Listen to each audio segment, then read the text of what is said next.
we're always changing.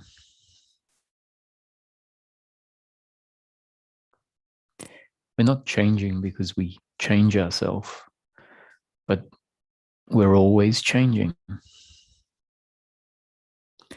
That is just a description. We're always changing. And what we are is much, much more complex, much different to what we think, imagine we are. So the changes are changes on depths and levels, dimensions that are outside of our understanding or comprehension. And change is change from what was in the moment before, and what the change is into. So what the move from the moment before to what we are now, let's say, we are always changing. That design in this moment is what makes us feel and think and act the way that we do. And the change is something that happens. Change is just part of life. And this notion of change is something we can think about on several levels. In this particular context, I'm thinking of it in relation to the change that happens along the way, a change that we could call part of our spiritual journey.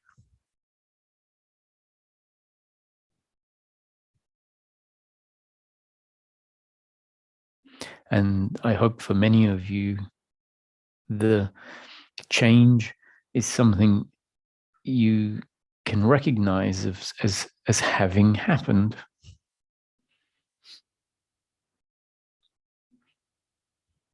And it might seem like it's because of reading something or hearing something. And on some level of causality, that is part of how the change happens. And yet it might be much more complicated than that, or it might be as simple as that. And yet what we might not appreciate is how what we heard and what we read, what we've observed, what difference does that actually make? On what levels are the changes made? And often we just think about change being, oh, I read something, I understood it, and we see the conscious understanding, meaning the part of the process that is available for us to see. So we might hear a concept and it might be a bit confusing at first, let's say, where we say, oh, I don't quite get that. So the thinking, oh, I don't quite get that, what does it mean, is happening. That's on the conscious level, and it's what we're privy to, what we're aware of. And then there might be the rereading or the re-listening to it, and it's, oh, that's clearer. And so there's a whole part of the movement that we are privy to, that we are aware of, and we often think that is the process. What might be happening as we absorb things, as we experience things, as we see certain outcomes repeat themselves in life, what might be happening is some change on a very, very different level to just what we are aware of. So change to the deep structure of what we are, a structure that we may have no idea about, a structure that we might not even know exists.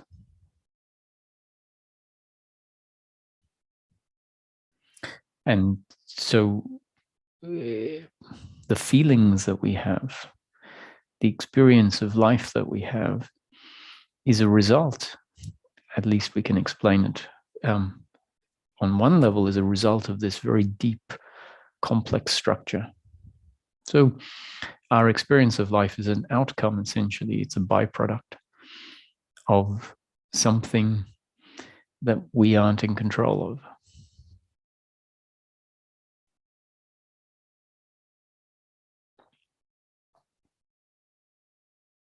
And so we can marvel at the fact that change happens. We can see the change happening.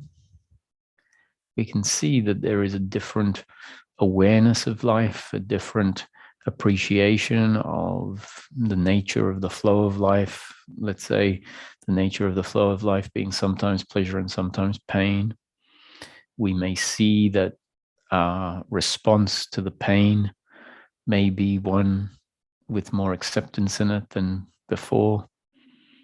We might see at times that our response to the pain is of full involvement, where there isn't much space or acceptance or recognition of that pain as being part of the flow of life.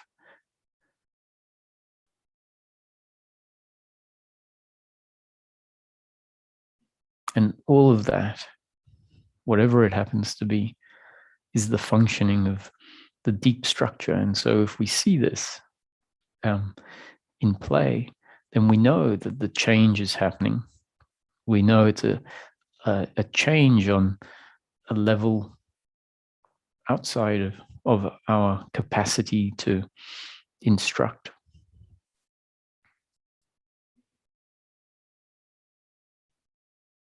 So life is almost definitely not what it seems.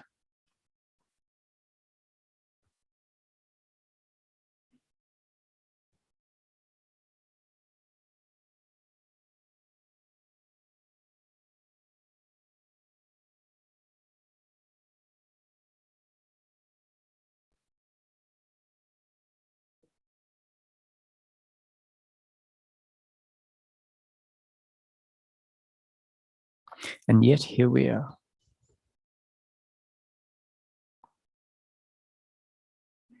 That's undeniable. That's so simple. I am.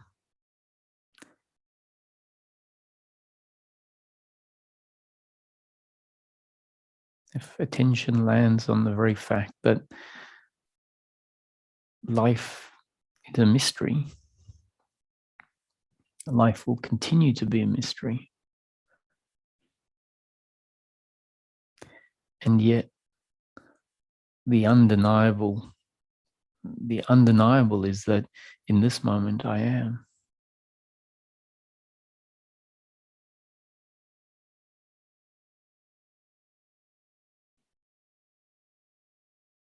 In a way, it doesn't really matter what life is, where it came from, how it works. The fact is, I am. I exist. That is an undeniable.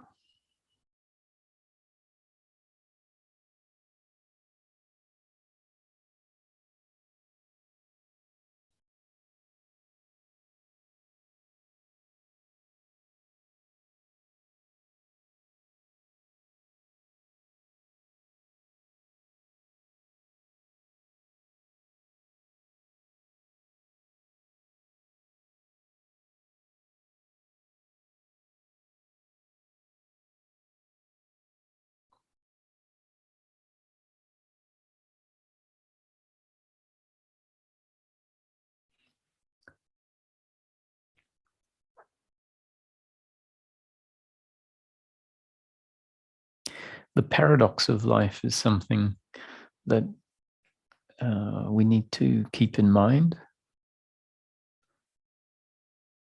as part of our seeking. And what I mean by the paradox of life is that on one level, things are not at all as they appear.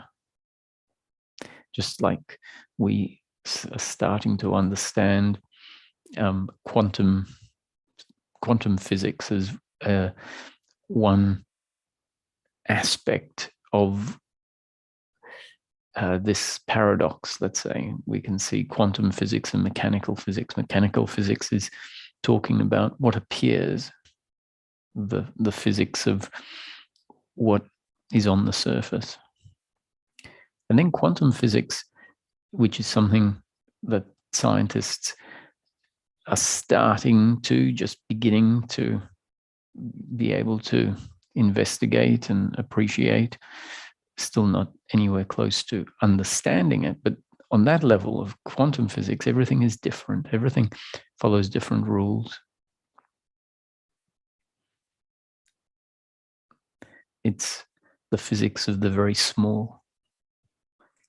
And so they coexist. The quantum level and the mechanical level are two aspects of the whole.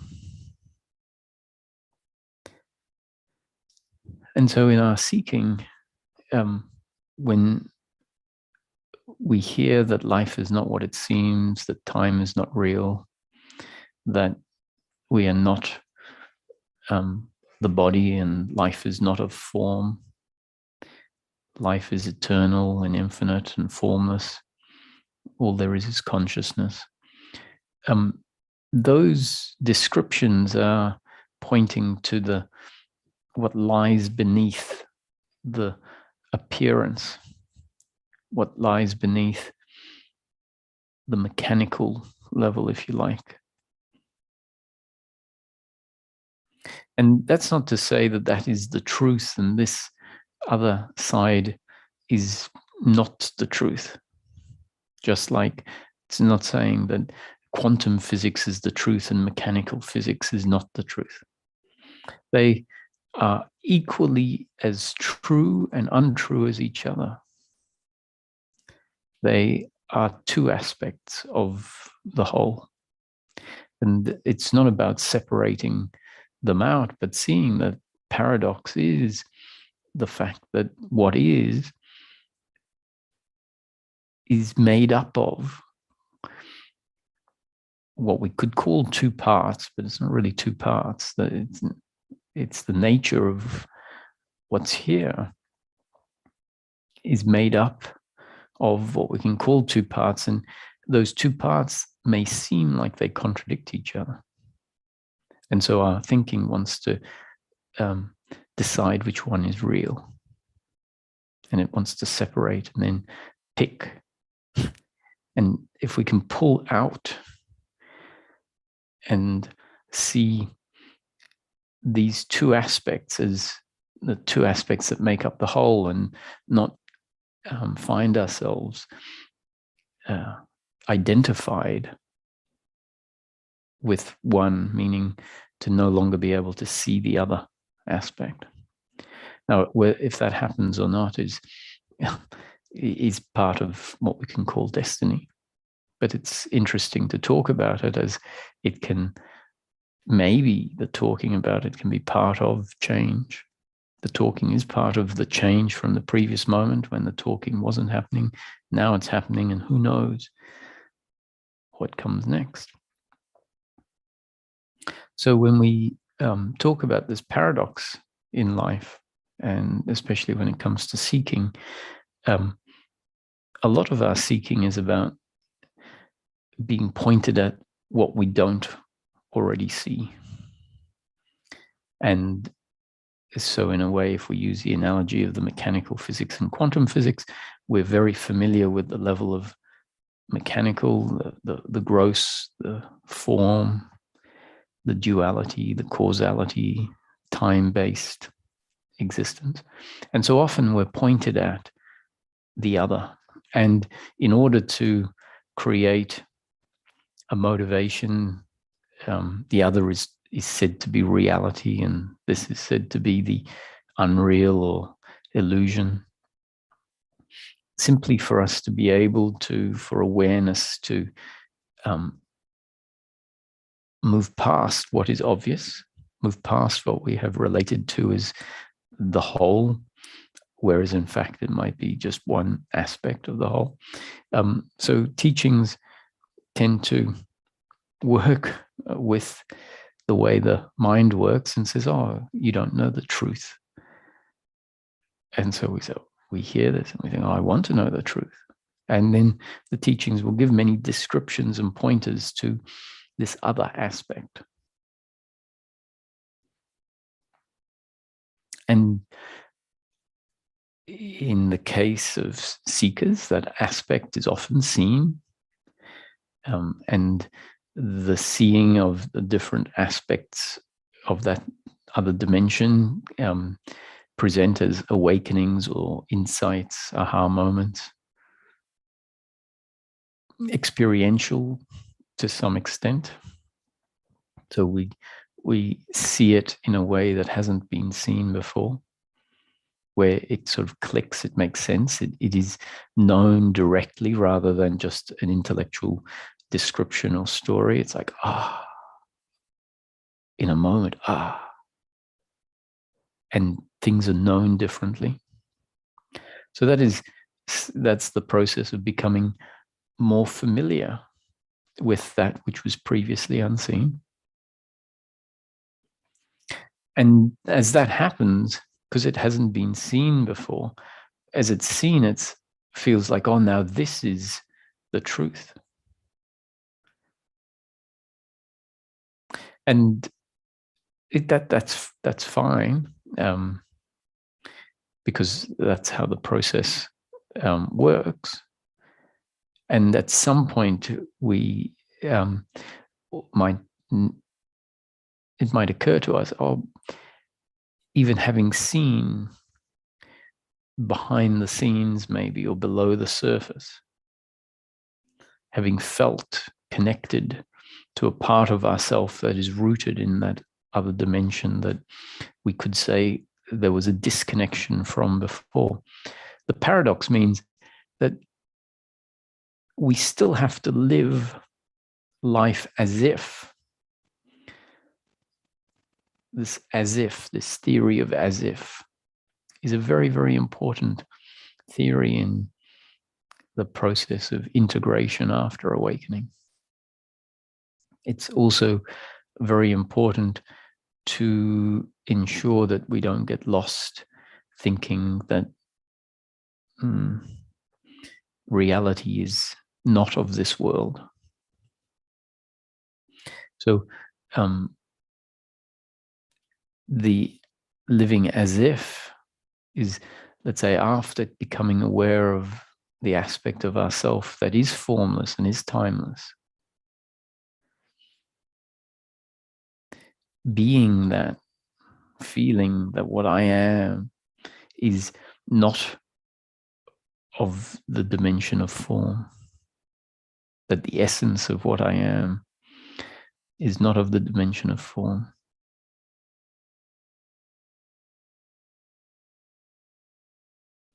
Then, and the pointers are often said, what you are is not the body, what you are is not form, so that the formless maybe becomes known, simply because being told you are not the body inspires attention to move beyond that, inspires awareness to see and look without being identified or obsessed with the form, which is what we have become hypnotized as part of the human condition, hypnotized with knowing ourselves on the level of form, on the level of thought, on the level of emotion, which are all very gross aspects of existence. And so the process of neti, for example, you are not this, you are not that. Anything that you can be aware of is not what you are. Anything that is changing is not what you are. You are not the body. What you are is awareness or consciousness. All of these pointers are such that they say you are not one half, you're the other half. It's like, so saying like quantum is true and mechanical is not true. You are quantum and you are not mechanical.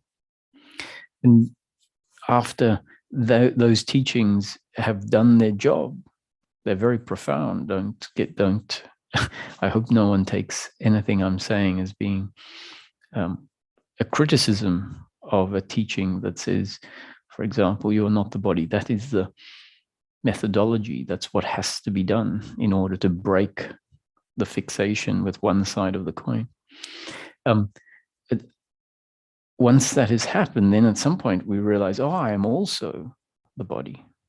That the human being, the totality of the human being is the combination of the body and the spirit, or body and the consciousness, body and the consciousness and mind.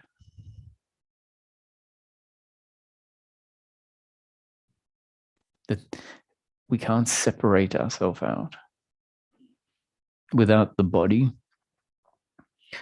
consciousness in the form of human existence may not exist. And without consciousness, human existence wouldn't be what it is. And without mind, consciousness could also be the same thing, but maybe without the intellect, let's say, the human experience wouldn't be what it is. What the human experience is the combination. So we could say that consciousness is functioning through this body-mind organism.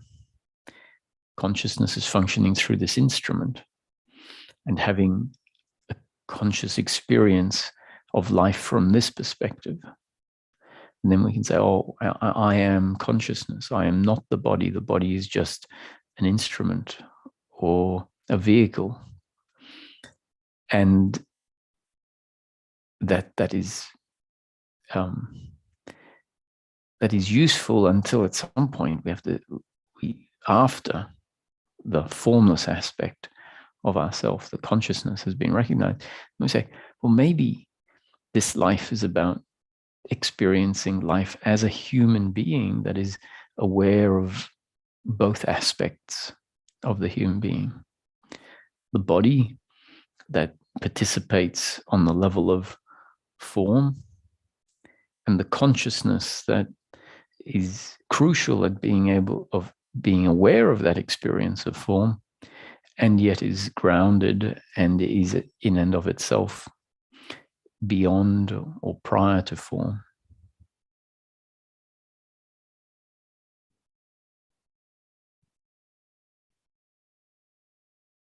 So all of this to someone who just turned on the talks and isn't a seeker, it might sound far-fetched.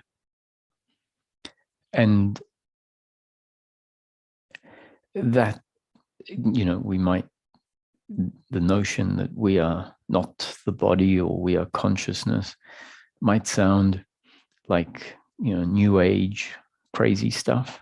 And it can be held by a body-mind organism in a way that is really quite off the mark and is quite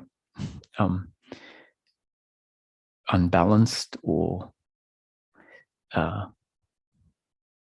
misconceived, let's say. It can happen very easily. As part of the process, we are essentially embodying different psychological states, and a lot of those psychological states are quite confused and have all sorts of ideas about life.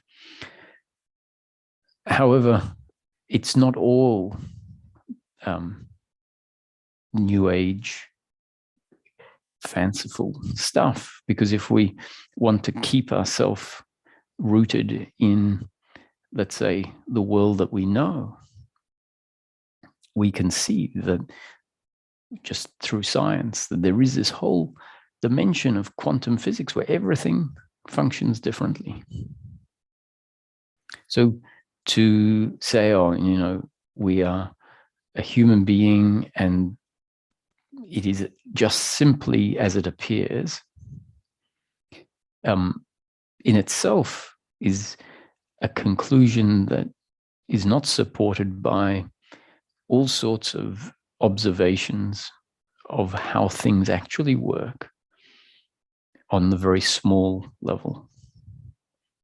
Quantum entanglement, where when quarks or quantum particles are affected here, they can be measured, or a correlating change can be measured on the other side of a galaxy. And the fact that you can have a particle being, or something being either a particle or a wave, that so many of the rules and observations in quantum physics make no sense as far as the linear experience of life goes. It suggests that life is not at all linear on that level. It suggests that life is a block, all coexisting simultaneously. Not that time unfolds sequentially, as appears to be on the surface. On the surface, it appears that A leads to B, leads to C, leads to D. On a quantum level, it's not only A leads to B, leads to C, leads to D, but D leads to C, leads to B, leads to A, and A is independent of B, is independent of C, is independent of D, and A, B, C, D exist simultaneously.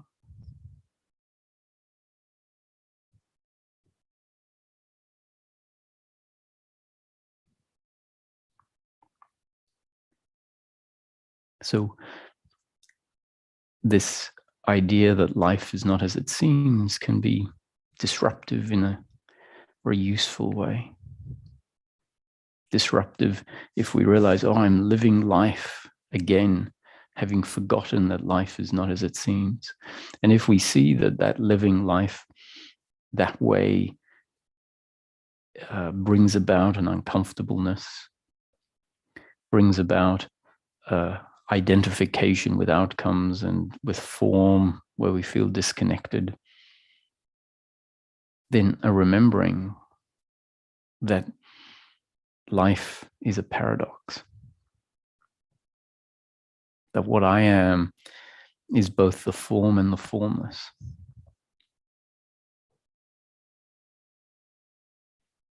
And not just a remembering, but a remembering that when it happens, allows us to connect and to be, to feel the aspect of life that there was a disconnection from.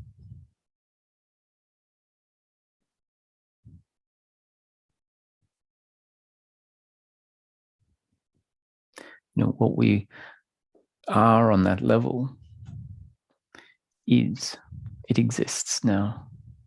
It doesn't need any time to become.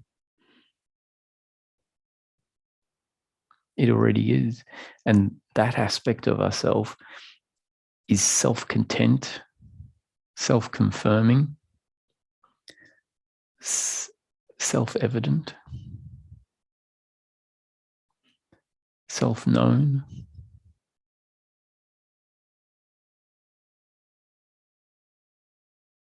And all the uncomfortableness in life tends to be when those aspects of ourself become obscured, where we feel like, oh, I need to become, I am not already. That just, let me just get this out of the way, and then I can focus on what is important. But I'll have to wait till I get this project out of the way.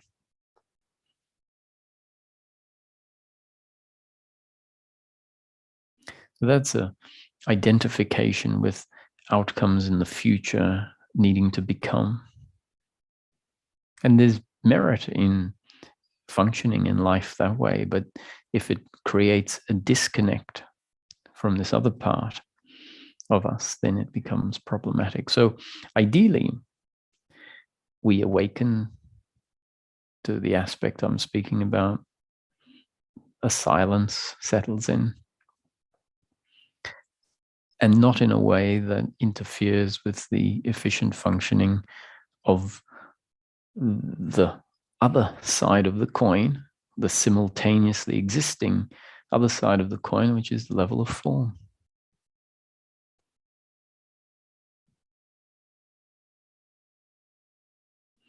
The message here is a simple one, that life and what we are offers a great range of potential.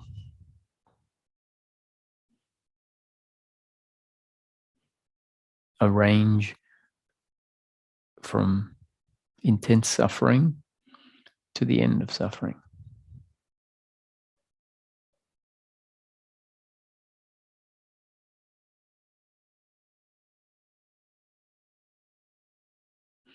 And that's a description that's not intended to be the basis of a craving. If we hear a description that says life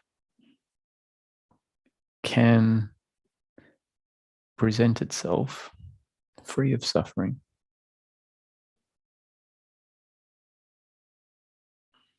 then what that is quite potentially going to be heard as is, that is what my life needs to look like. And as soon as that movement takes over and becomes the drive for the seeking, it is most likely going to be a seeking that includes attachment to outcomes, includes expectation, and therefore, if the life experience presents differently to that, there will be a resistance to it being different, which means more suffering on top of the lack of peace of mind in that moment. So it's meant to be there as a description of how life can be. And ideally, if the seeker finds themselves saying, I'm interested in observing life, I'm interested in becoming familiar with life as it is, understanding that life can be free of suffering, and if it's destined, it will include suffering. So it's not that I, as a seeker, want the end of suffering. Obviously, that would be preferable. That would be different. It would feel different. As soon as we turn that into an expectation, then curious interest in seeing life as it is gets covered up by a craving for a particular manifestation of life.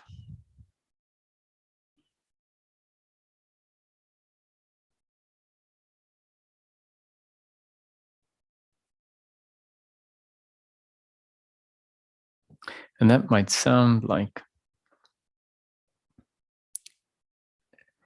a pointless seeking.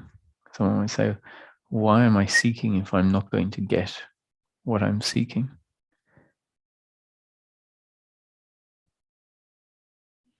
And so that's why often the seeking is said to be a seeking for truth rather than a seeking for peace of mind. Because if we say it's a seeking, or if it's a process of the end of suffering, unless the seeker is particularly ripe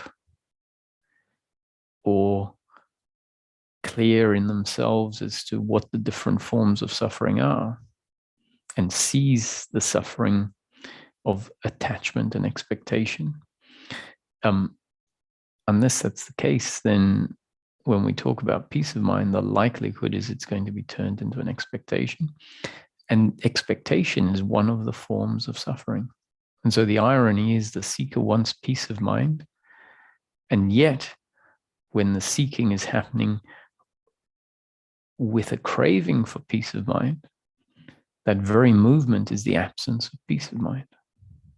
That very movement is suffering. And so to avoid that, the teaching will often say, it's not about peace of mind. And when we really understand peace of mind is not something. Peace of mind is the end of the non-arising of a something. And nonetheless, because it has a word, the word peace of mind can be easily turned into a something, like a feeling of peace, or which is what often happens and what I'm suggesting can happen. So teaching instead will say, we're seeking truth. So truth is just what is. And what is, or the truth, you will know the truth by becoming aware of what is. By not being interested in going anywhere or getting anything, but just rather a curiosity and interest in what is here.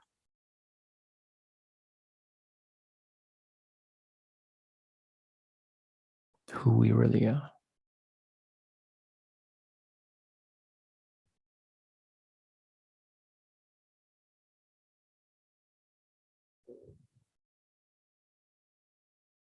And even that curiosity, that awareness, we might start off saying, oh, I'm just curious to know what is. Let me have a look at what is. And we might be looking with the mind. The mind is saying that it is interested, that it wants to know. And that too is quite futile. Eventually, we might find ourselves becoming aware of a faculty that is core to the human being. Not even a faculty, but an aspect, we can say, an aspect of what we are that is awareness. Awareness that in some way the very movement of awareness, being aware, is the knowing of what is. And that is the witnessing, the observing of what is. A witnessing that we can say is a very silent witnessing. It isn't a witnessing led, or an observation led by the thinking.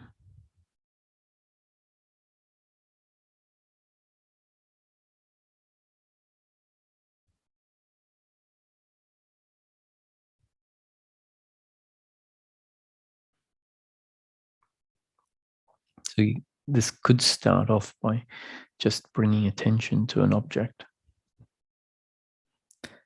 And the way that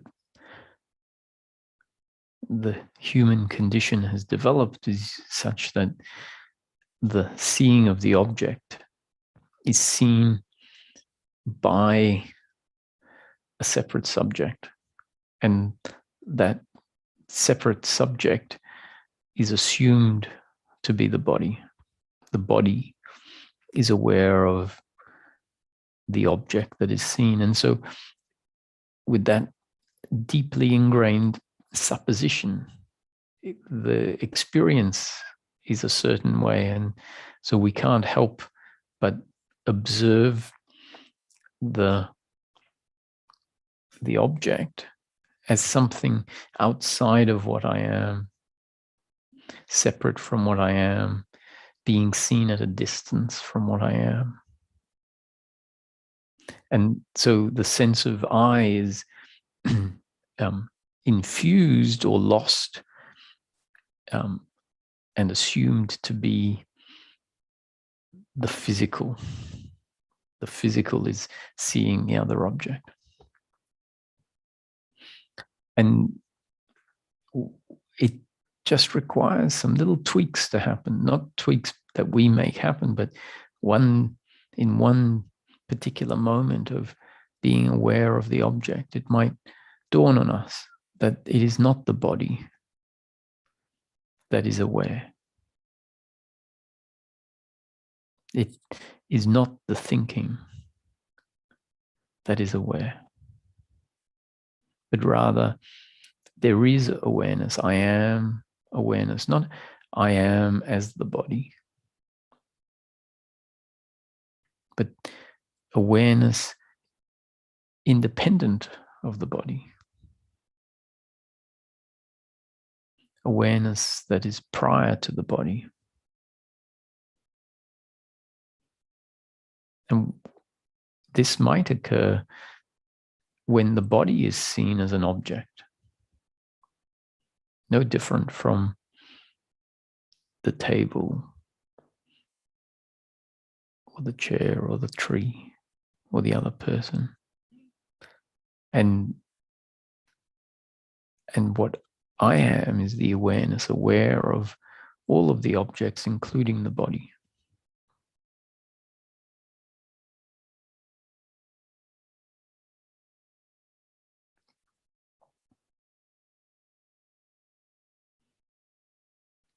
And one fine day, that awareness becomes aware of itself and realizes, oh, this is not of the body.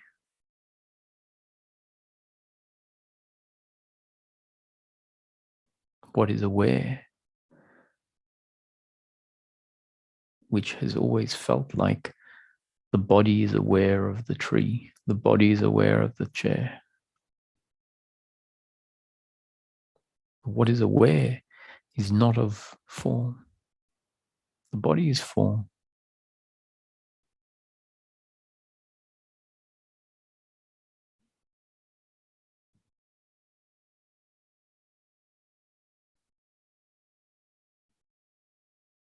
The I, the impersonal I, the beingness, awareness, has always felt that it is synonymous with the body, and so therefore the formless aspect is overlooked.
The whole experience of life. I don't mean 50 years of life or 20 years of life or 70 years of life, but this present moment arises inside that formless awareness.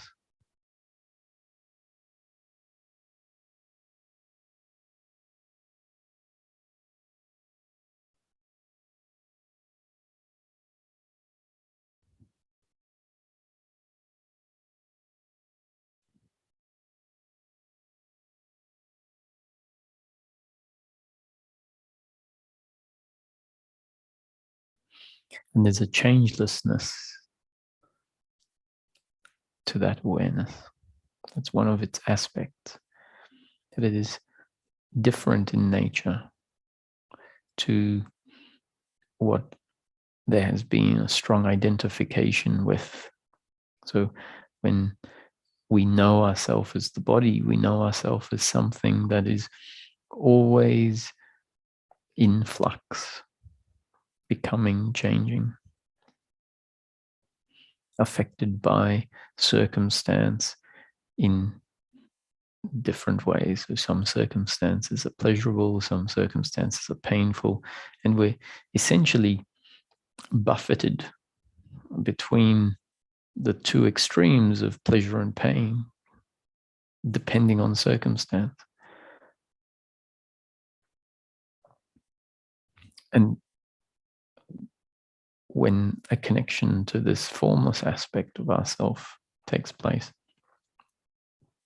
one of the hallmarks is the unchangingness, the consistency, the isness that always is. And regardless of the weather, regardless of the financial outcome or the physical outcome, in the moment when a remembering and a returning back to being happens, we find, oh, I am just as I was before this day started, before this event started.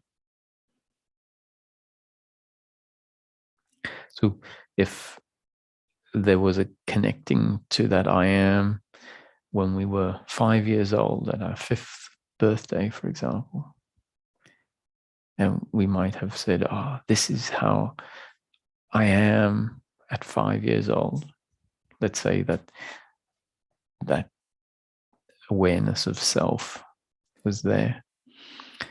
And then awareness of self 30 years later will be the same impersonal consciousness that doesn't have an age or a gender, a set of preferences, doesn't feel good or bad, is the root of the experience, the 5-year-old experience or the 30-year-old experience or the 80-year-old experience. Now, in all of those different experiences, the level of form is very different. The thoughts, the feelings in the body, the appearance of the body, all of that has changed. And it is an undeniable aspect of life that part of life, that level of life coexists with the impersonal, the amness. And the amness is always there. Without the amness, there would be no present moment experience.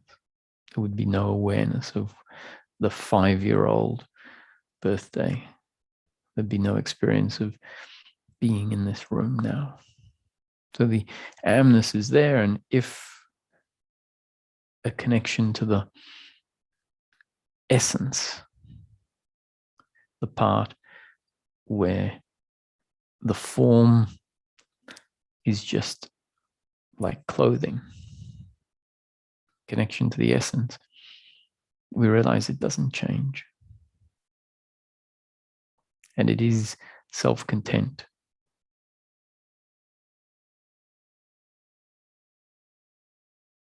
Meaning it doesn't feel uncomfortable with itself. The uncomfortableness with oneself is on the level of form. It is either a feeling, deep feeling, or a series and ongoing narrative of thought. So dropping onto the formless can be like plunging to the depths of an ocean where the waves no longer play a part.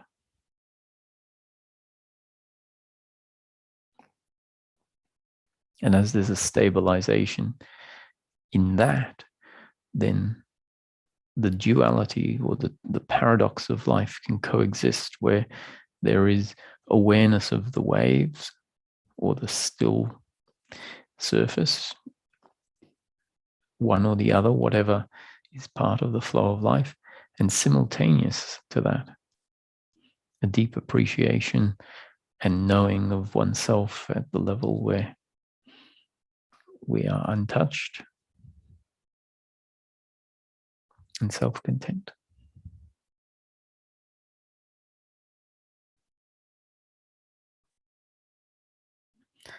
So I'll open Satsang for some questions if anyone has any.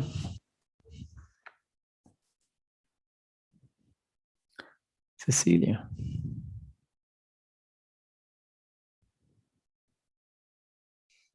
Morning, Roger. Morning, Roger. Hello. Okay, I'm hearing an echo. Yesterday night, I watched somebody die as the end of life. There was not somebody who was related to me, but the people who were there. It was their mother, their aunt, etc. And I saw a lot of sorrow, and I was standing there watching this and,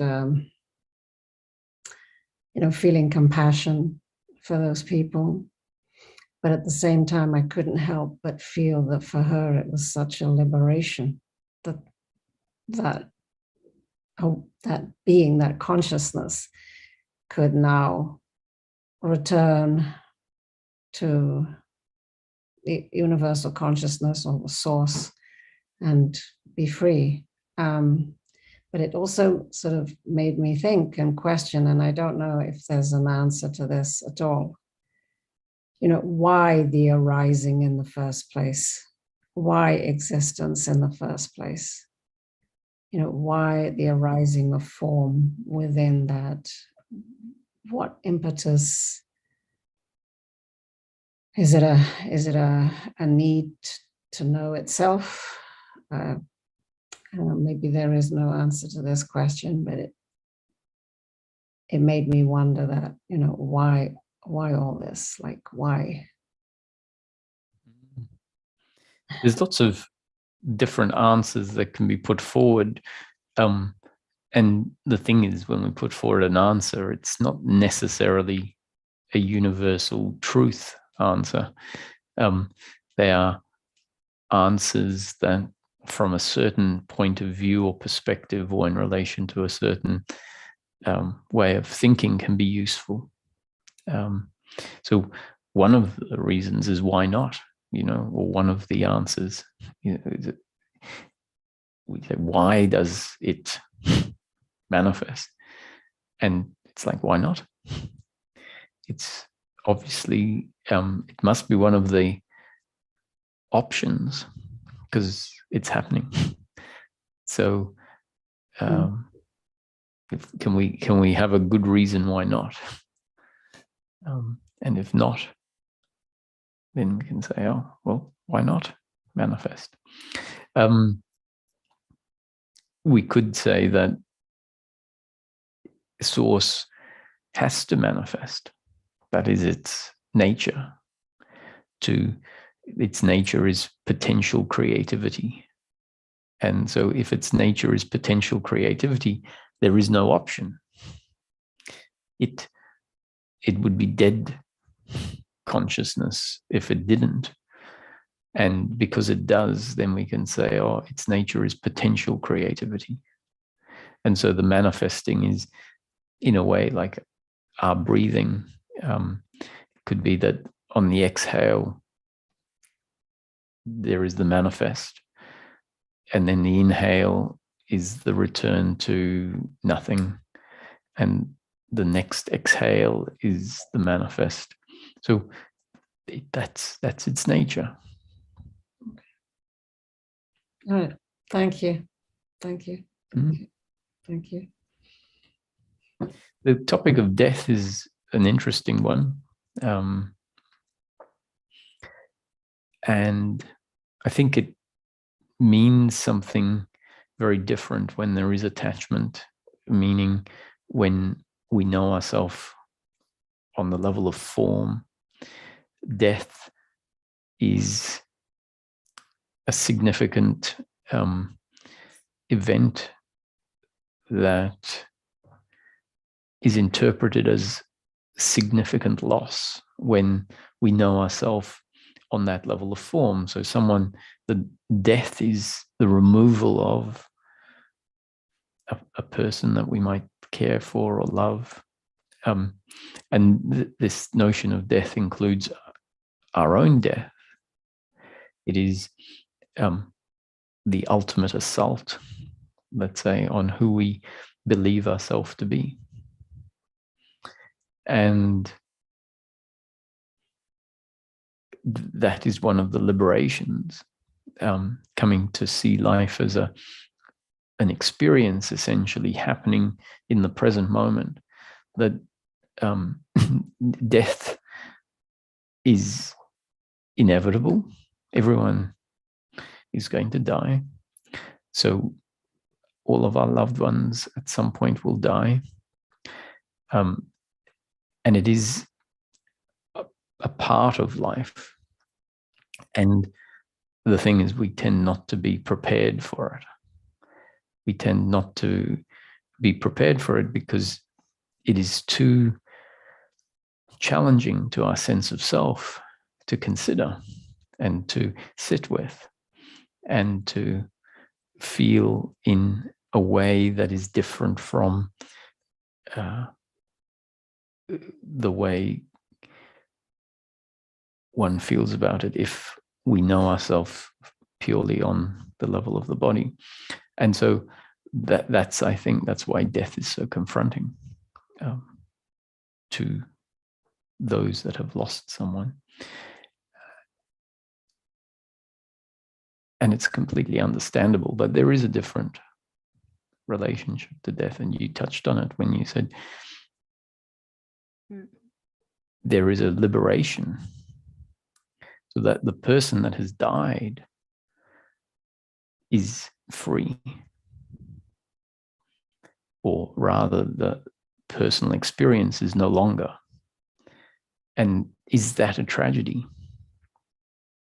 And our ordinary response is, it is a tragedy. They have missed out on, another year of life. And maybe it's not as tragic as we project onto the situation. Maybe our own death is nowhere near as tragic as we project onto it. So a contemplation about death and seeing why does it feel, when we think about death, why does it feel a certain way? When we, for example, if someone was in an operation, went in for an operation, and they died during the operation, as a family member, I'm sure that would be something we would be dreading before they go into the operation.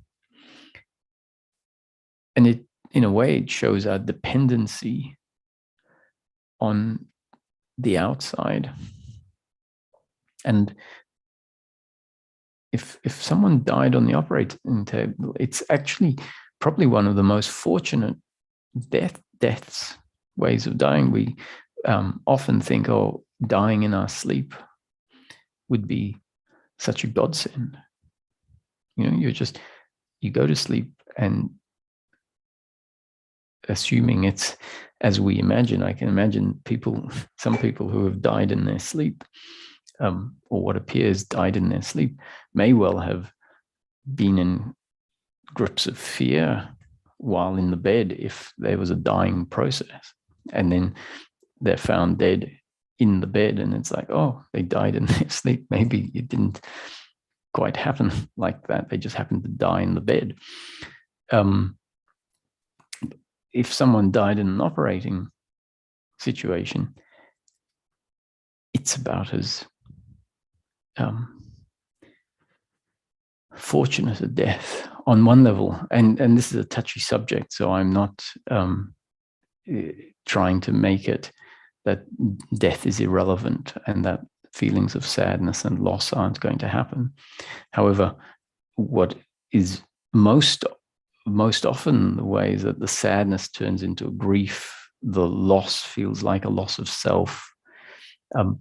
And some situations seen differently may mean the whole idea around death changes.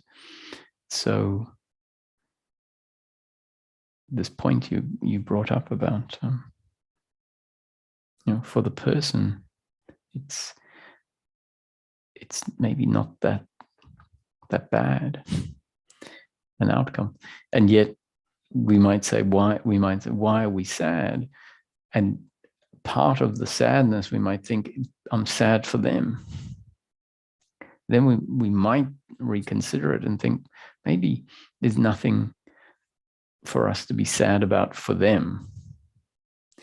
And at least then we can go, oh, I'm sad for myself. And sometimes we're sad about someone who's died and we don't even have any real contact with them in our life. We might see them, once every 6 months. And sure, we might care about them. When we look at how much impact is it actually going to have on my life on a day-to-day basis, you say, actually, I lived most of my life feeling perfectly fine when they, I would see them once every 6 months, let's say. And so I think in a lot of these cases, there is a feeling that just arises based on how we have been conditioned around death. It's like, oh, I have to feel bad because someone has died. Or it's a feeling that isn't considering that actually I'm okay. I will be okay. I was okay when they were alive and my life wasn't dependent on them. My sense of self wasn't dependent on them. And maybe even in a very practical way, they didn't deliver that much into our life. And so then we can look at the fact that they've died and say, maybe what I'm sad about is that it's reminding me of my own mortality. And then we might ask, is that as bad as I think?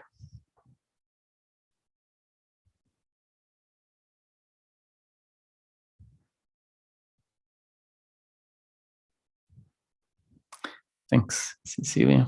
I hope the topic for people is not too confronting. I only bring it up in this way to maybe disrupt some patterns of thinking that are ready to be disrupted.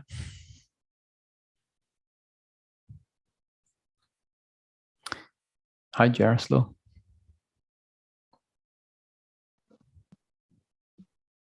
Hello, there. How are you? Can you hear me? I'm very well. Yes, I can. I'm glad. So How are you? Yeah, I'm fine. I'm very well. Thank you. Good. Very, very peaceful meeting with you today.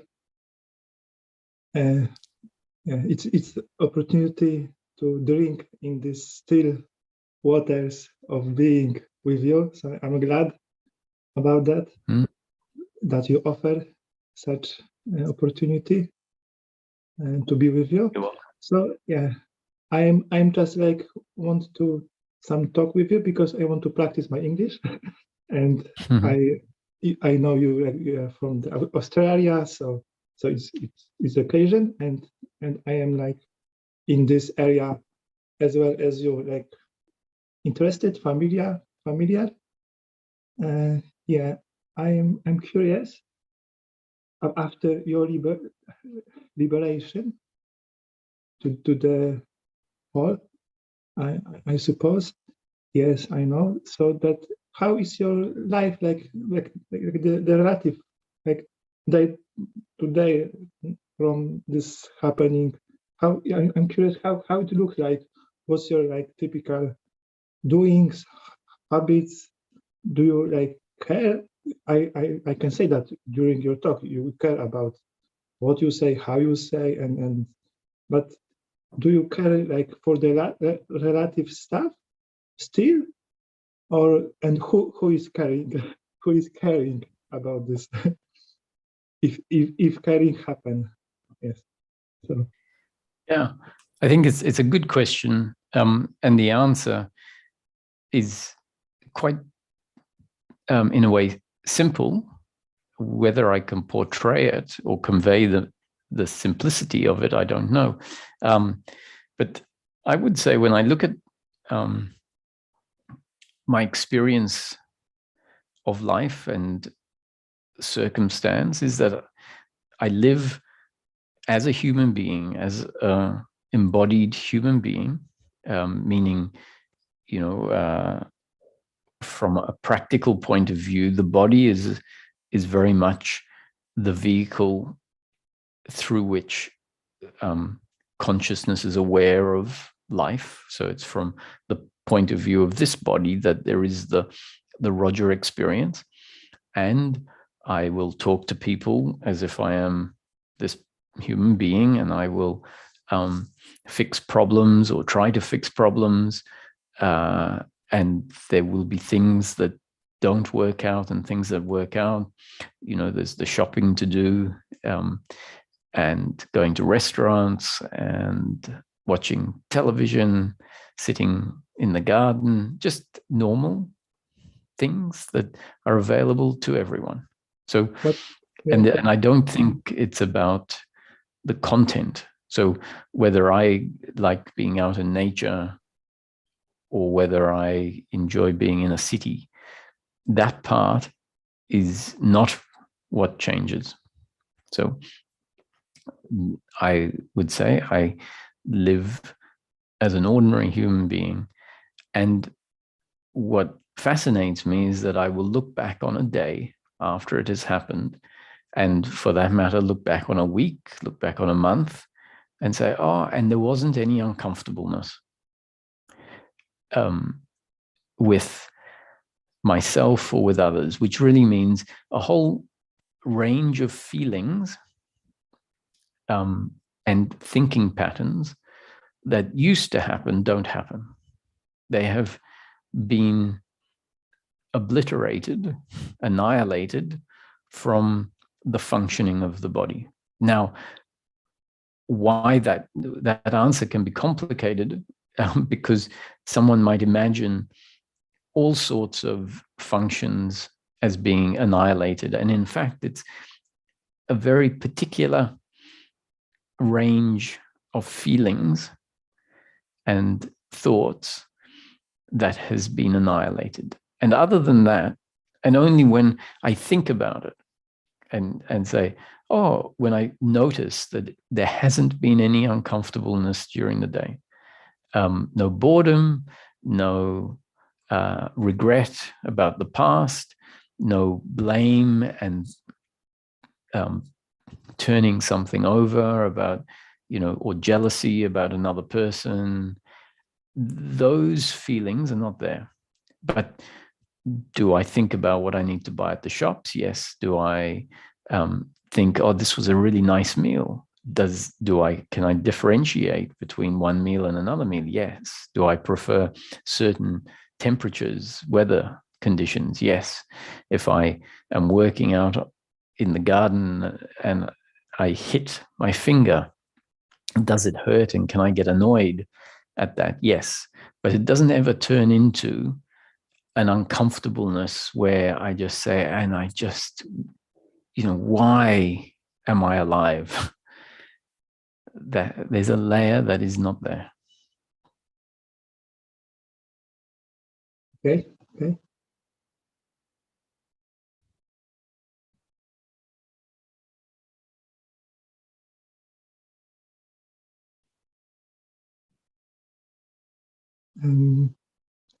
So,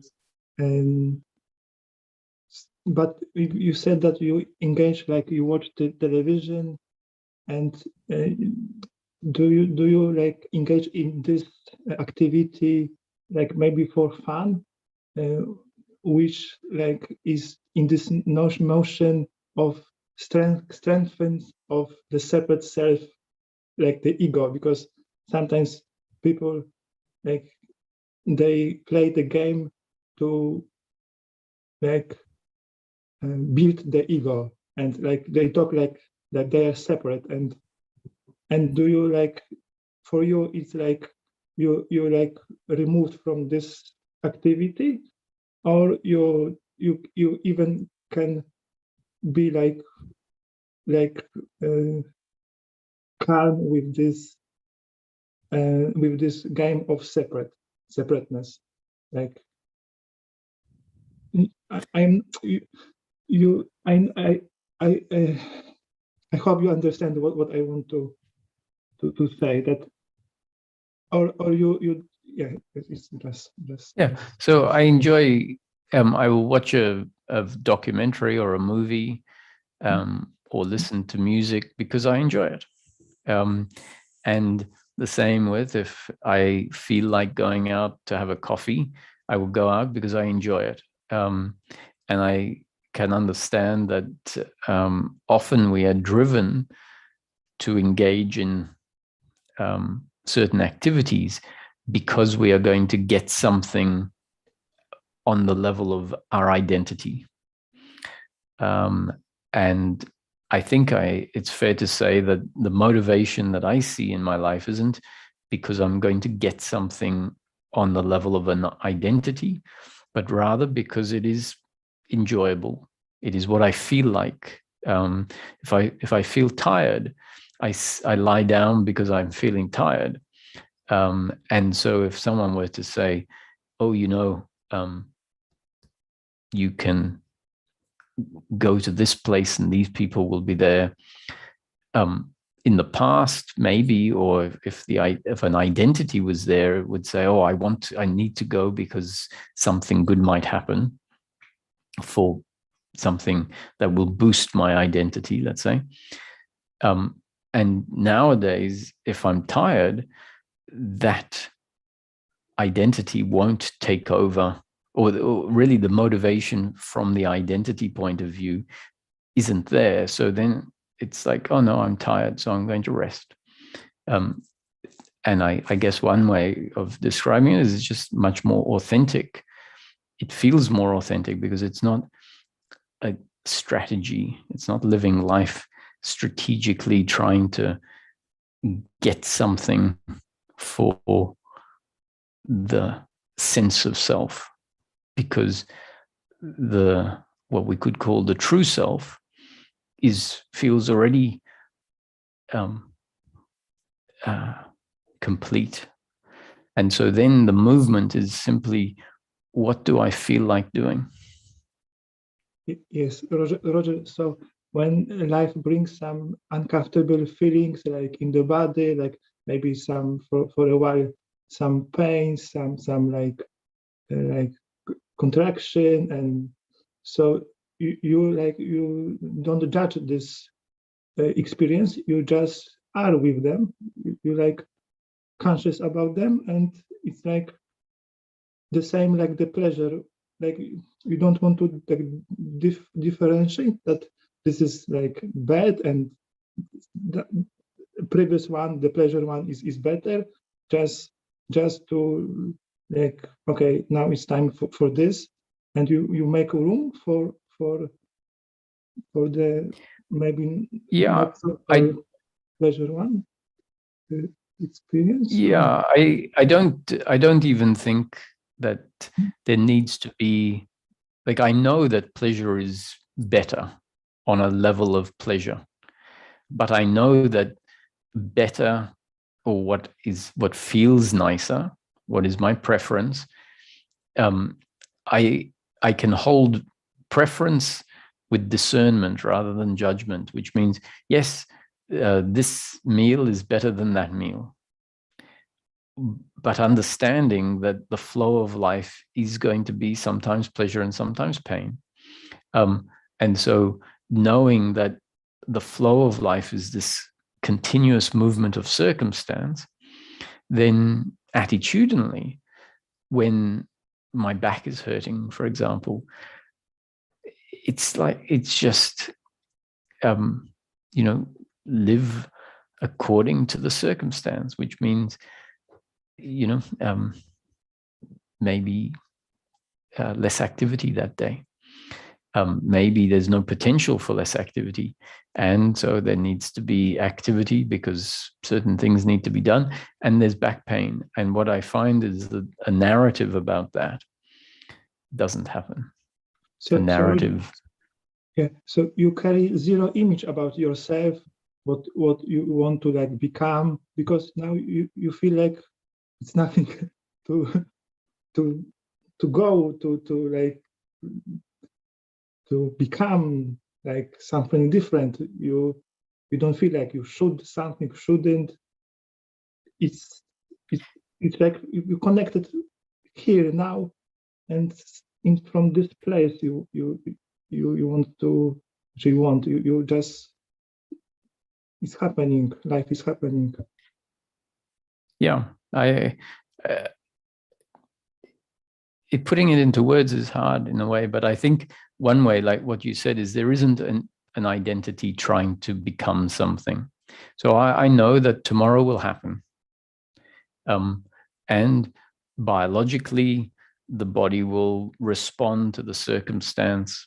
Or if there's, if the circumstances that I can choose what to do next, or it feels like I can choose what to do not next, the body will move according to what its preference is.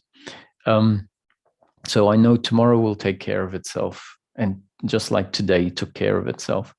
And I think you hit the nail on the head, is there isn't an identity strategizing about how tomorrow will be and what I need to do in order to make my life acceptable tomorrow, or what I need to do to make me more complete by having tomorrow look a certain way. So there's a silence on that level. So can we say that you have a completely trust in God, like in God, like, or this is just a word? I don't even think about God. I just, as far as, I don't know how life happens. The notion of God is useful when there is a strong sense of doership, because the notion of God is a counter, or God's will is a counter to the existence of, oh, I have to make life happen.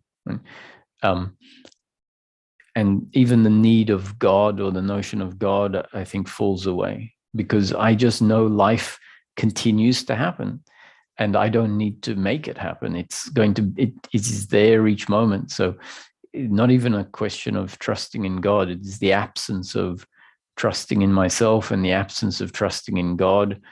And life still then happens without me needing to think about psychologically me doing it or God doing it. It just is, it's self-evident that it just keeps happening. Yes, I would like to confess to you and to whoever is watching that I have this issue that maybe still have, that I prefer, wanted to watch all these great motivated people who show how you can turn the life for the best possible way, and what you can become. And I was like in narcotic to watch this one, and I can say that one of the motivation was to not feel the don't accept the not good feeling about what happened with me, like not enough and maybe worthless. And it was like the idea of mind when I become this image of the greatness, I don't feel this all, and there was the strategy of mind to go there. So, but it's easier and more honest when you directly meet, and it's so easy because you don't need to you don't have to have this whole construction of things, people, like your heroes, because you just are. Whatever comes, it's much easier. Yeah, but in order for that to happen, maybe it needs the process that you've just spoken about, right? Because that can be a way of the conditioning going deeper and deeper. Let's say there's a strong sense of unworthiness. And at some point, let's say a thought can come up that says, no, you can do something different. You can be great. That thinking may actually be just your way, your destiny of the unworthiness being seen as not true, being not who you are, because in the instant when it changes, you go, oh, I'm not that, because it's now changed. You are feeling free of that. And so that might be the process by which it gets weakened. And eventually, then that process won't even be needed, because let's say it become so weak that something else has taken over. Something else is arising instead of that. So at that point, it is much easier, because there isn't a process of having to a process of interfering with and the presence of the suffering, which makes life feel much heavier, much more effort. And so when it does change, it is easier and does feel lighter and more spacious. But that might be the process of coming to that place. But Roger, because I like to mention this aspect, because when you have many heroes or like gurus or people you like, you can like watch this, and when you are watching, you feel this aspect of greatness, but you know it can be not fair, because you still like need to make your closest life happening, and you need to like take care for the practical things, and it's not enough just watching. You need to do like from your side, from your body mind, some if necessary, if it's necessary, some movement in life. And this is like a responsibility from each of side, and watching others doesn't bring this movement like magically. Maybe some people, I don't know for sure, but typically it's good to do from something from your side, and it in your way could be such unique that no one tell you what to do next. Like it's mystery, something like you are the part of mystery. So yeah, I just want to say, I don't know if you agree or no. Well, it's more about an attitude. Yes, if you have a certain attitude when you are watching someone, then that attitude might mean that it is not getting you anywhere. And awareness, your own awareness, will see that, right? So you might have seen yourself relating to the heroes a certain way, and at some point you said, I just keep looking at the heroes and neglecting my life. Because maybe you say, I need to become the hero, instead of looking at them and admiring them.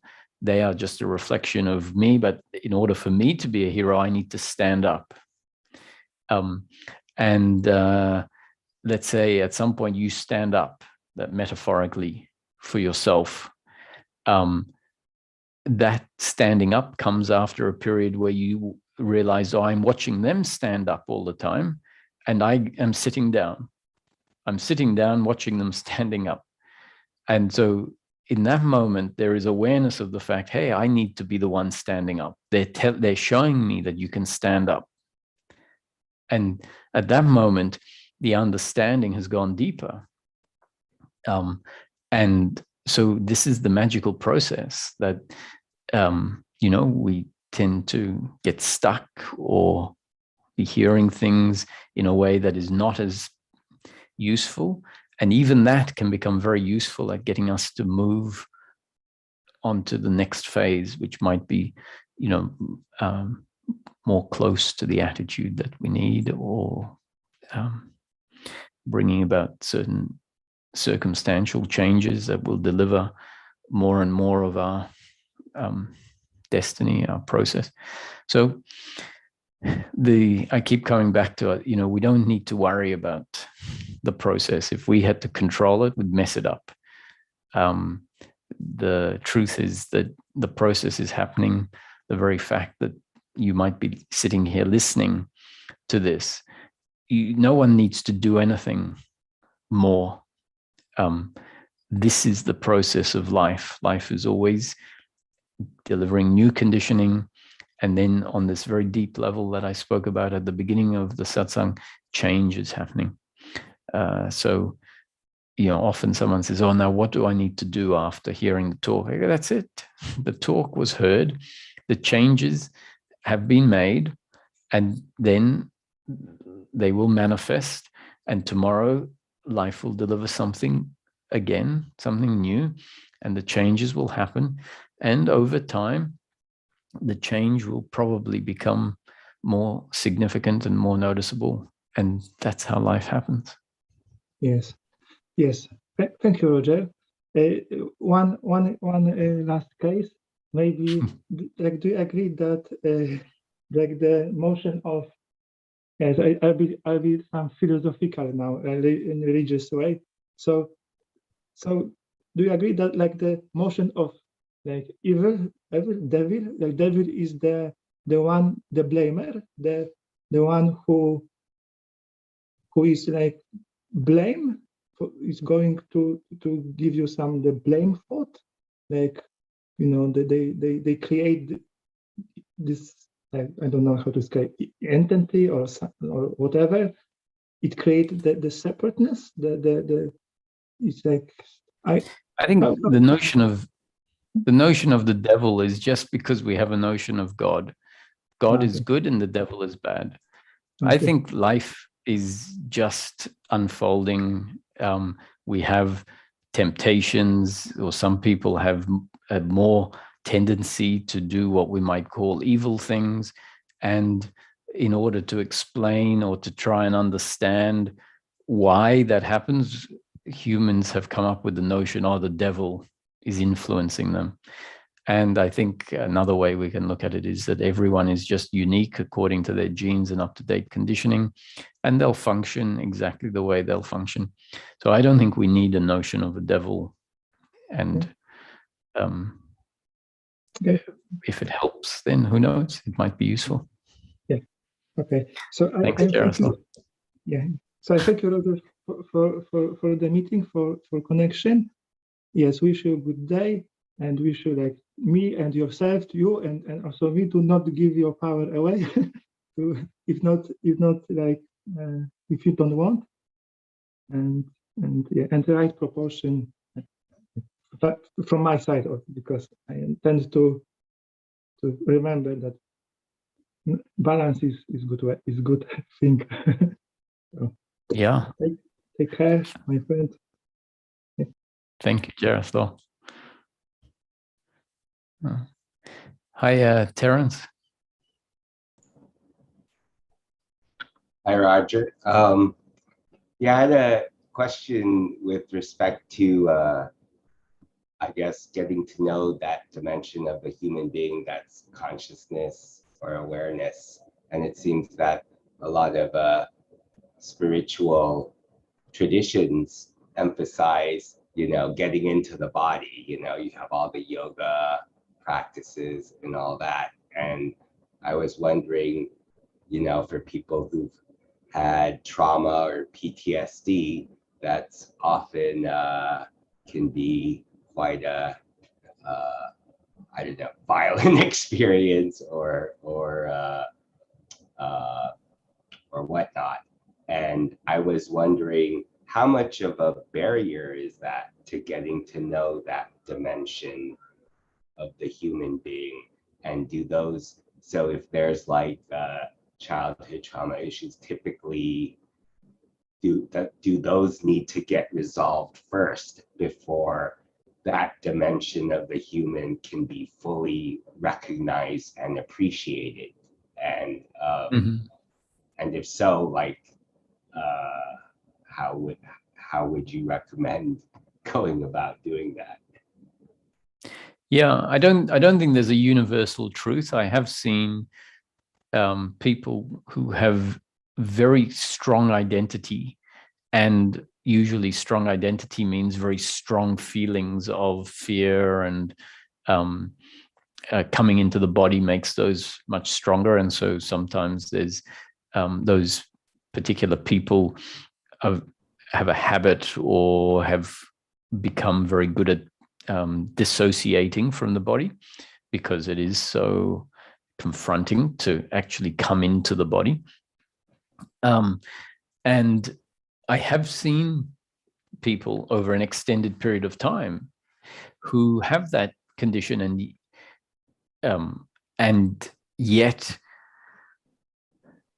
also very much find the space opening up. Now, I would say that is the exception to the rule, but I have seen it happen. So why I would say it's the exception to the rule is that, generally speaking, those very strong feelings mean very strong identification, attachment to outcomes, fear, because of intense events that have happened in the past, when the attitude could only view them as very personal, an attack on who I am. And so it put in place it strengthened that identity. And then as life continues to unfold, it's not surprising that patterns repeat themselves, and that identity then is continually impacted by sort of repeating patterns that are felt and taken in principle the same way. And so the identity tends to then build and get stronger and stronger, until such time as life starts to create a disruption to that. And spiritual seeking can be the beginning of the disruption, because when someone starts to become interested in spiritual seeking, there are so many descriptions about who we are, and the traumas and the uncomfortableness, so many descriptions that we haven't heard before, pointers that point beyond our experience. Even if it's just intellectual, there is a reference to something different, to things being able to be different. And so all of those things can be disruptors. However, having said that, that what is likely to be beneficial, and this, as I said, this is not some universal truth, but if one was to look at the dynamic and the patterns, is that when there is a lot of contraction and a lot of strong energy in the body, that tends to take up all the available space, such that it's very hard for there to be a perspective that stands outside of that. So when those energies take up the whole space, essentially the feeling is of being lost in the feeling, or being the feeling, knowing yourself as the feeling, so knowing yourself only as the feeling. And so the spaciousness or the distance from the feeling is not available. And hearing about a witnessing of the feeling, knowing that you are not the feeling, can be very frustrating if we keep hearing about that, and obviously in our own way trying to make that happen, and then finding that there are these feelings that are all pervasive and tend to create an opposite sensation. It can be very frustrating. And so in those cases, I think doing various or finding oneself in some body therapies that change the structure of the body or shake up the system. Not only physical therapies like doing yoga, but also coming in touch with the emotions, maybe even doing some sort of counseling type work that is more appropriate for dealing with the identity in a way, looking at and describing the identity in a way that is educated in relation to trauma and things like that, enough that it can start moving some of those structures, some of those identities. So doing even things like acupuncture can help, counseling, coming in contact with the emotions, feeling the energy, that can then activate sort of kundalini movements in the body, which might also assist in lightening the load. And once that has happened, once some of the repressed energies have started to come out of the system, then what is essentially happening is the energetic load is weakening, and there by default will then be more space. And that space can translate into a watching from a distance, which just wasn't happening before. So I think non-dual teachings on their own, for some, definitely this is a given, that non-dual teachings for some people are just inappropriate. Then there are some people that are ready for non-dual teachings, and yet they have very strong energetic structures. And so that needs to be supported with some other modalities as well. The next intensive for anyone interesting is on this topic of energetic blocks and emotional release. And so it's something that I think happens automatically in a seeking process. These energies get liberated as certain ideas about who we are start to be seen as false and fall away. Trapdoors essentially are, or those beliefs are like chains that snap, and then trapdoors that were held closed open up and energies start moving in the body. And it's something that's often not talked about because it seems to be getting involved in the story and not being the witness. And the truth of the matter is, in the journey, there are a lot of phases, there are a lot of different expressions. And one of them, I think, needs to be an allowing those feelings of suffering to be where they are not just witnessed, and in a way, when they're witnessed, they don't get given full permission to manifest. And so sometimes the witnessing aspect needs to be put aside for a while in order for these feelings to really come out in ways that are manageable. You know, it might only be a little bit at a time. That's manageable. And then the witnessing happens automatically on its own. So is that what gives it the potential to have like the cathartic experience when maybe a lot of these energies are liberated all at once? And I guess maybe are those the experiences where people have, you know, sudden awakenings and you know, where it's such a big shift from how they were before? Is that what kind of goes on from your experience? Well, I think the cathartic experiences when it's when the system is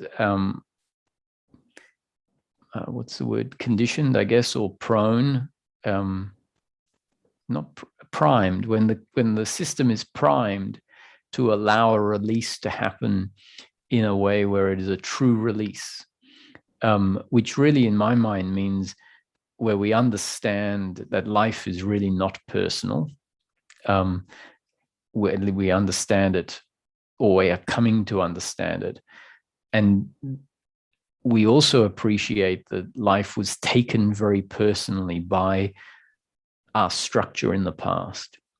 And so when there is a difference as to how we can appreciate life now to how it was in the past, then those energies that were locked away in the past can come up, and they can be allowed to come up. There could be intense fear, intense hatred, intense shame, intense sorrow. And those energies can come up, get given space, and maybe afterwards or simultaneous to those energies coming up, something in the system says, yes, that was when that event was taken to be an attack on who I am, was taken to be very personal. And so they get liberated because they are allowed to come out in that way of being very personal, and yet something appreciates why that was there, you know, and why it's coming out. Something appreciates, that was the conditioning of the body-mind organism at the time, with the deeply ingrained belief of doership and attachment to outcome, essentially. And that, to me, is release, because the system is primed to understand it, and in a way, that's what atonement, the word atonement, to atone, is where the event is now processed differently. And we might think, that I need to physically or consciously think about the event and say, it wasn't personal and all of that. And it doesn't really happen like that. The atonement is something that just happens when the sorrow is felt in its very personal way. And then we just find, and I don't see it like that anymore. Which doesn't mean you don't feel the sorrow like it was. You do. And then something has changed. So the atonement or the releasing is something that, it just, once again, it's part of the process. We don't need to worry about it. It's, if I say it's about, we need to atone the event that happened and see it differently, have a different attitude to it. It sounds much more, it sounds like it's always different, how these things end up happening. And then we go, that's the atonement, but it's not at all what I thought it needed to be.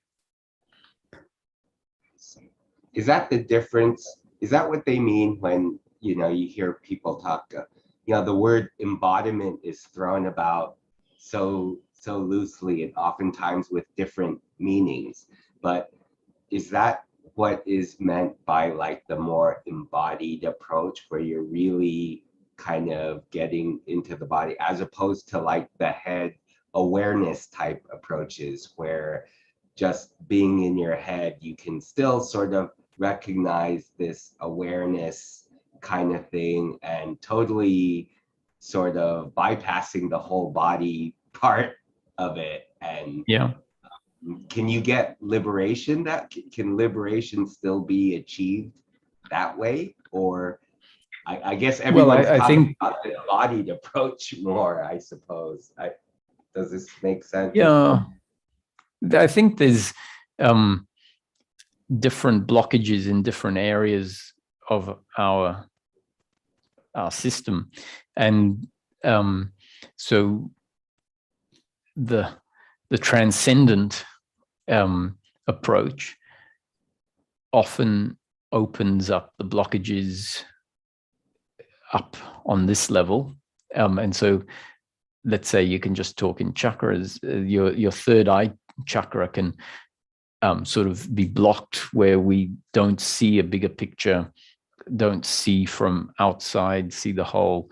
And when certain beliefs and certain things change, then suddenly the perspective of life and knowing oneself as awareness can set in. And yet when that's set in, there may still be a whole lot of other blockages on other levels of the system. And if that seeker finds themselves, let's say, overly focused on what has opened up, it may mean that some of the other areas get don't get undone until a dropping down onto those other levels happens. And so when a dropping down onto those other levels happens, basically a whole nother process happens. And so if someone is awakened, let's say on the head or the transcendent level, there may still be a lot of stuff in the body that is causing havoc on other aspects. And so that tends to be what happens in non-duality a lot of the time, is that this witnessing aspect pops up. And then the body is still driven by a lot of other unresolved energies. And the person is, it's okay, it's just a happening, which is very useful. But at some point, so to see it as a happening means there isn't involvement in it. And so there'll be much less suffering, but it can also lead to an inadvertent complacency, an inadvertent bypassing of some other changes that can and probably at some point will happen. And so the embodiment is in a way an encouragement it's part of what brings about a more balanced set of change. And I don't think embodiment means simply coming down onto the level of the body and dealing with some more of those blockages and beliefs, etc. But embodiment, I think, refers to after that is done, then the understanding is a embodied understanding where a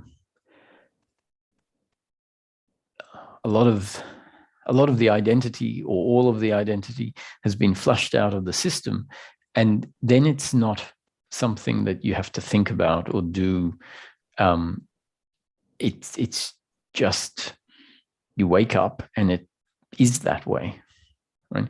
And embodiment tends to mean that you're not living out there as consciousness. You're living very much as a human being, and it's all integrated and embodied.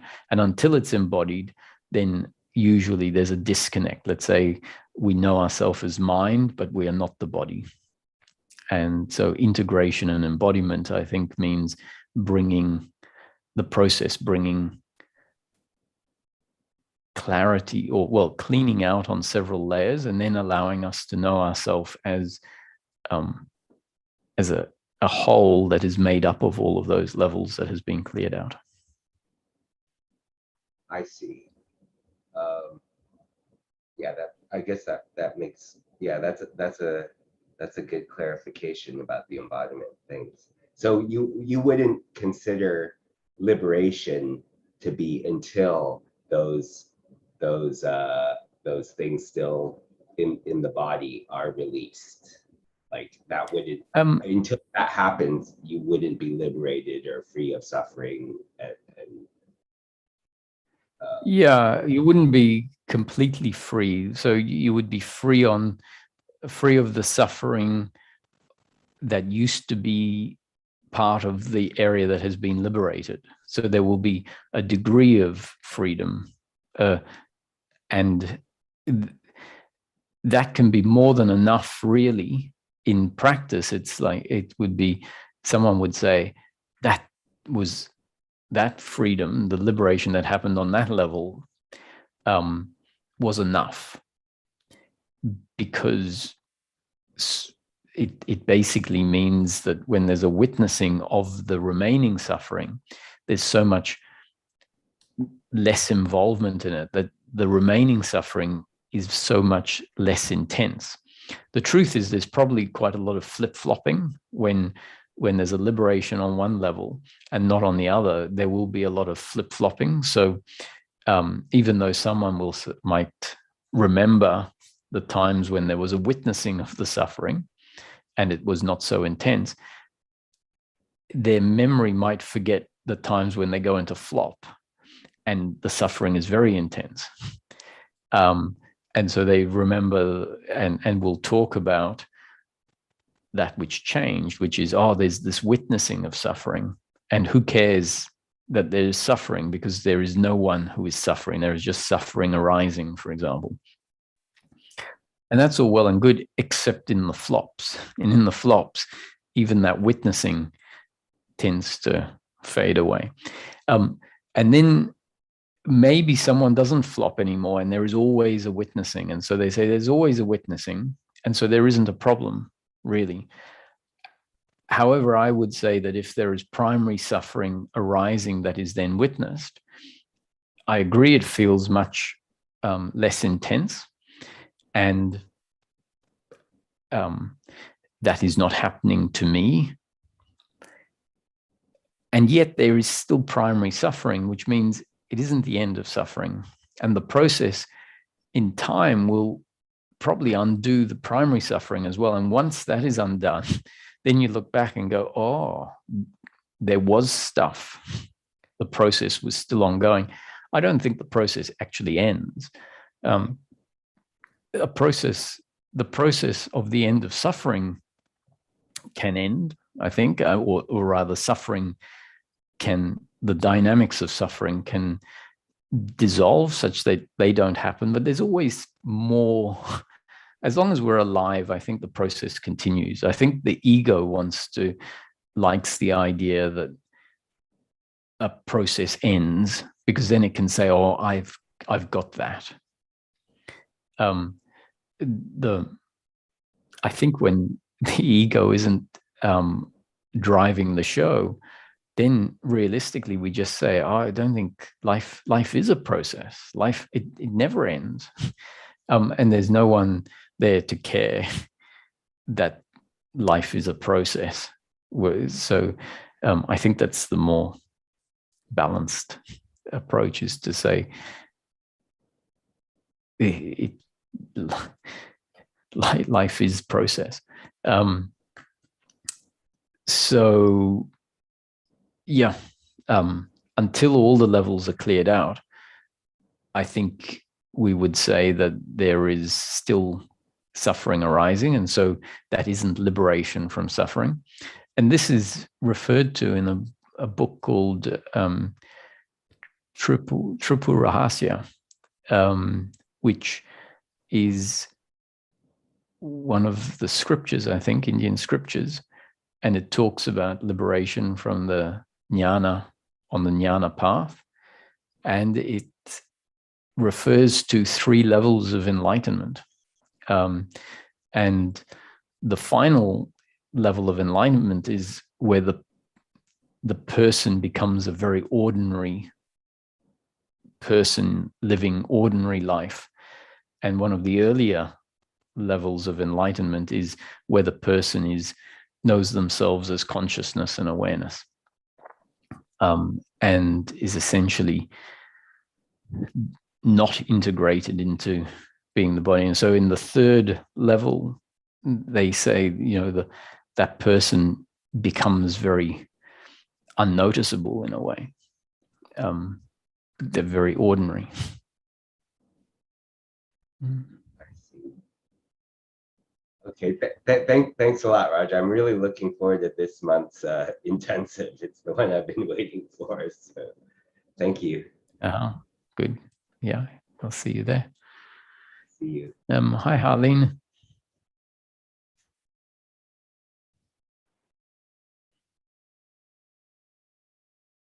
Hi, Roger. Can you hear me? Yes, I can. Hi. So my question was to do with the reactions that come from a place of misunderstanding. So now, if I were to put those misunderstandings into the 5 forms that you speak of, I'm particularly talking about shame. And the reactions that come from this deeply held belief could be, and I'm not talking about the reactions that just happens momentarily, like just in that moment, but then that happens horizontal in time. But again, which I'm also not in control of. And those reactions could be one that I'm trying to protect my identity, could be one of self-inflicting ones. Yeah, some of those reactions. Yeah. Okay. I was having trouble hearing you. I was trying to work out. I thought maybe I'd understand what you were saying because the sound's not so great. So you're talking about shame and the reactions that happen horizontally, not the vertical reactions in time, and the reactions to the reactions. Is that right? Yeah. And you would like me to talk about those? Mm-hmm. Yeah, please. Is it so? Let's just take if you wake up in the morning and you feel, let's just use the word shame or despair, such that it is debilitating, in that there is with that feeling present, there just isn't the capacity to function in a productive way. Is that the sort of thing you're talking about? Not exactly. I wake up feeling all right, feeling very productive, but then these reactions are present at a very sometimes at the surface and sometimes at a subtle level. And I know it, I know that it's coming from a place of misunderstanding, but it's something that I cannot alter it otherwise, No, that's right. So that is happening because of your blueprint, your structure, your role in the story of life, you could say. And very complex set of events, maybe not just what happened in this life. And it just is the way the system is. And it, you could say it would be great if it was different. But this notion of God's will is really there to try and bring about an appreciation that life is going to turn out one way. I mean, not only the end outcomes, but in each moment, the life experience is going to be one way. Some people feel heavy, other people don't feel heavy. Some people have fortunate circumstance and feel heavy. Some people have unfortunate circumstance and feel heavy. Some people, it's a combination of unique life experiences. And as the individual starts to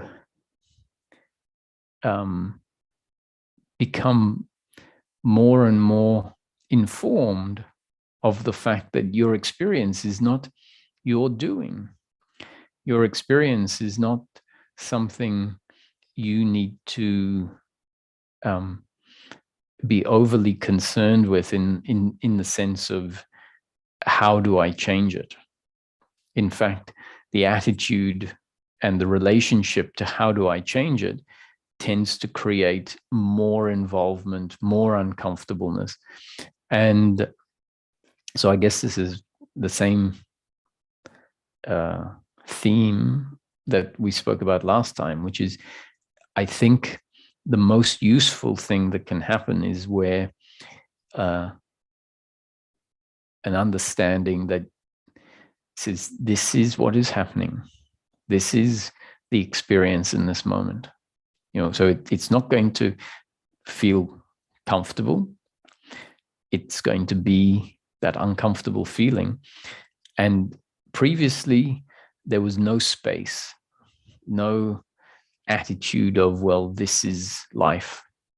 And I think the most useful thing, other than maybe if you feel called to do certain therapies that might move the emotions, like I was talking to Terence about.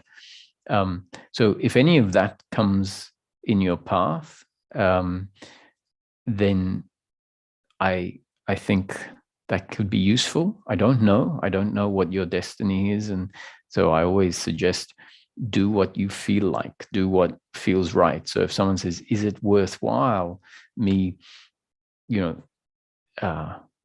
trying some sort of body therapies or psychotherapy or anything like that, I say, absolutely, maybe, I don't know. But if you feel like doing it, then that's probably a pretty good sign that it's part of your journey.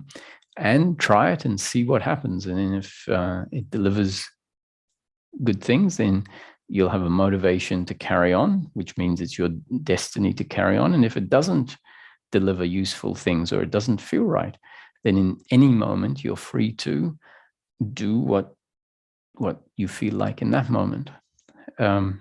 So I'd be open to those things if they present themselves, and at the same time try to, where possible, if it's possible, have an attitude that says, yes, this is life. This is the life experience happening. And that attitude, if it sets in more and more, is by far the most useful attitude, because that is the opposite attitude to the uncomfortable feelings. The uncomfortable feelings are, it is my fault. I am responsible. I need to change it. Why can't I change it? Why haven't I been able to change it? Why am I like this? Why is everyone else succeeding in not feeling like this and I'm not? And all of that movement is all about personal doership. And so this suggestion, this is life happening, is the opposite of that.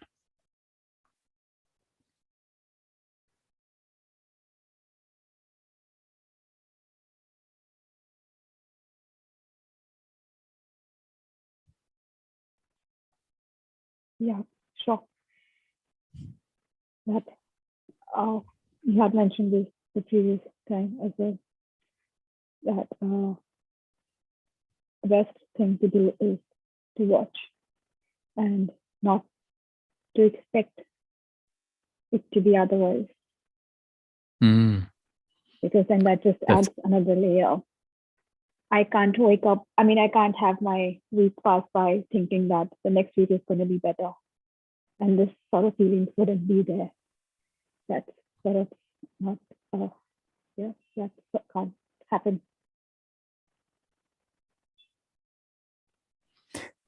Yeah, that's how I would sum it up. Definitely, the absence of an expectation that it's going to be different, or that it should be different.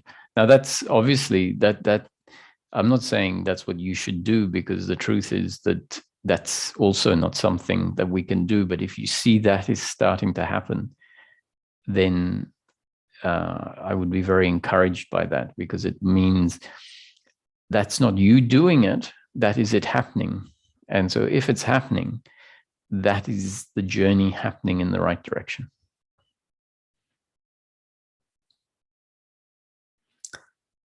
Thanks, Harleen. And the last, oh, I've gone over time. So I think we'll have to leave it for today. Sorry for the last couple of people with their hands up.